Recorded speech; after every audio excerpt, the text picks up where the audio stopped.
No tranquilo condado de Lanarkshire, na Escócia, no final do século XIII, nasceu um menino destinado a se tornar uma lenda. William Wallace, filho de Malcolm Wallace e Margaret Crawford, cresceu entre as colinas verdes e os imponentes castelos da região.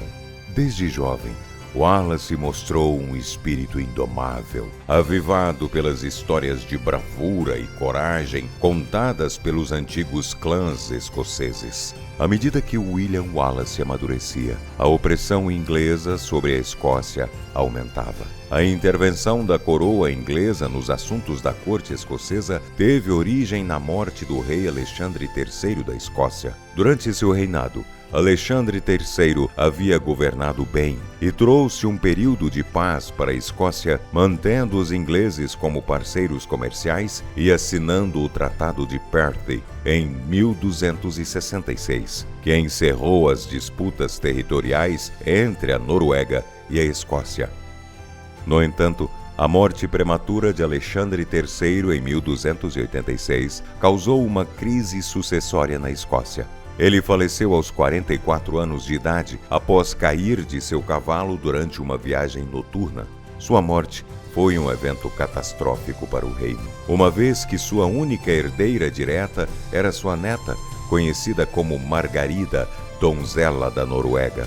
Infelizmente, a jovem Margarida faleceu aos 7 anos de idade, durante uma viagem de barco que a levaria para a Escócia, onde ela deveria assumir o seu lugar de direito ao trono. A morte de Alexandre III levou a um período turbulento, marcado por disputas entre diferentes clãs e nobres escoceses pelo trono vago.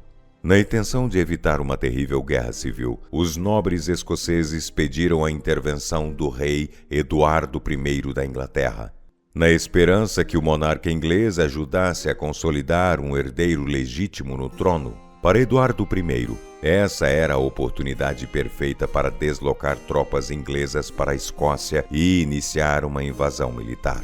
Apesar de fazer parte de uma família abastada e de relativa influência, Wallace não estava alheio às injustiças cometidas pelos invasores ingleses e testemunhou pessoalmente o sofrimento de seu povo, e um sentimento de indignação tomou conta do jovem guerreiro. Essas experiências moldaram o caráter de William Wallace e alimentaram uma chama ardente de resistência contra os opressores ingleses. A vida de William Wallace, antes de se tornar um rebelde, é pouco documentada. Mas alguns cronistas da época relataram de forma romantizada que Wallace buscou viver uma vida pacífica e casou com uma bela jovem de nome Marion Bradfield em 1297. Sua amada foi brutalmente assassinada por um soldado inglês que detinha o cargo de xerife de Lanarkshire, onde Wallace e sua esposa viviam. Tomado pela tristeza e o desejo de justiça, Wallace decidiu que era hora de lutar. Ele caçou impiedosamente o assassino de sua esposa e o matou com um golpe brutal de sua espada. Fazendo uso de sua fama recém-adquirida após matar o xerife inglês, William Wallace convocou os clãs escoceses, prometendo vingança e liberdade. Sua eloquência e liderança inata conquistaram os corações e mentes dos guerreiros escoceses, unindo-os em uma causa comum: a expulsão dos invasores ingleses. William Wallace guiou os seus compatriotas escoceses em muitas batalhas contra as tropas do rei Eduardo I da Inglaterra. Como os escoceses estavam quase sempre em menor número, dependiam de táticas de guerrilha para minar as forças inimigas, atacando os ingleses em emboscadas nas florestas ou vilarejos. A cada vitória, novos apoiadores se juntavam à causa de William Wallace, formando um respeitável e organizado exército, como poucas vezes havia se visto na história escocesa. Em 11 de setembro de 1297, foi travada a famosa Batalha de Stirling Bridge, que se tornou um marco na história da Escócia. Wallace, junto com seu leal amigo Andrew de Murray, liderou um exército contra as forças inglesas superiores em número. O exército inglês, composto principalmente por infantaria pesada e cavalaria, tentou atravessar a ponte estreita que cruzava o rio Forth para enfrentar os escoceses. No entanto, Wallace e seu exército adotaram uma estratégia defensiva e posicionaram-se em uma colina próxima, bloqueando a passagem pela ponte. Quando metade do exército inglês já havia atravessado a ponte, os escoceses lançaram um ataque surpresa. Eles desceram a colina e atacaram os ingleses, pegando-os em uma posição desfavorável. A infantaria pesada inglesa ficou presa na ponte, incapaz de manobrar adequadamente, enquanto os arqueiros e lanceiros escoceses atacavam a retaguarda. Os ingleses confiavam muito em sua cavalaria pesada, que era uma das unidades mais temidas e eficientes da Idade Média. Mas os escoceses repeliram a cavalaria inglesa, fazendo uso de paredes de piques rústicos escoceses na estratégia conhecida como Skiltron. O exército inglês sofreu pesadas baixas e entrou em colapso. A vitória escocesa em Stirling Bridge foi um golpe significativo para os ingleses e aumentou ainda mais o prestígio de William Wallace como líder da resistência escocesa. William Wallace e Andrew de Murray foram nomeados guardiões do Reino da Escócia, e a fama da dupla se espalhou como fogo pela Escócia.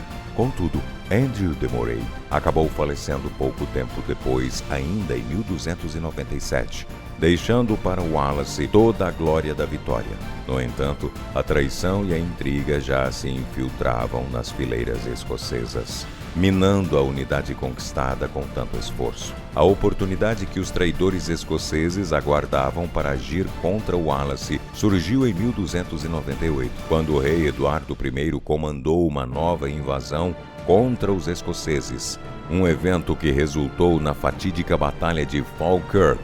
Nessa batalha, Eduardo I liderou pessoalmente o exército inglês e tinha uma estratégia bem elaborada para enfrentar os escoceses. A batalha começou com os arqueiros ingleses atacando as linhas escocesas, causando danos significativos. Em seguida, a infantaria pesada e a cavalaria inglesa avançaram, enquanto a infantaria escocesa tentava manter a formação defensiva. No terreno pantanoso e a chuva torrencial daquele dia dificultaram a mobilidade das tropas escocesas e afetaram sua eficácia.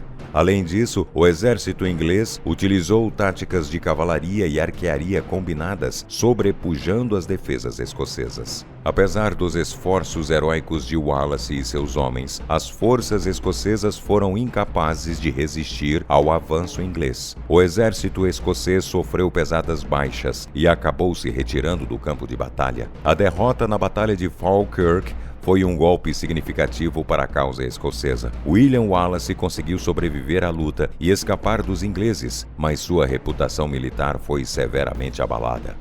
2 meses após o desastre em Falkirk, Wallace renunciou ao posto de guardião da Escócia e o passou para o famoso Robert the Bruce, conde de Carrick. William Wallace foi até a França em busca de suporte do rei francês na luta contra o inimigo em comum. Após retornar à Escócia, Wallace continuou a lutar contra os ingleses, fazendo uso principalmente de táticas de guerrilha.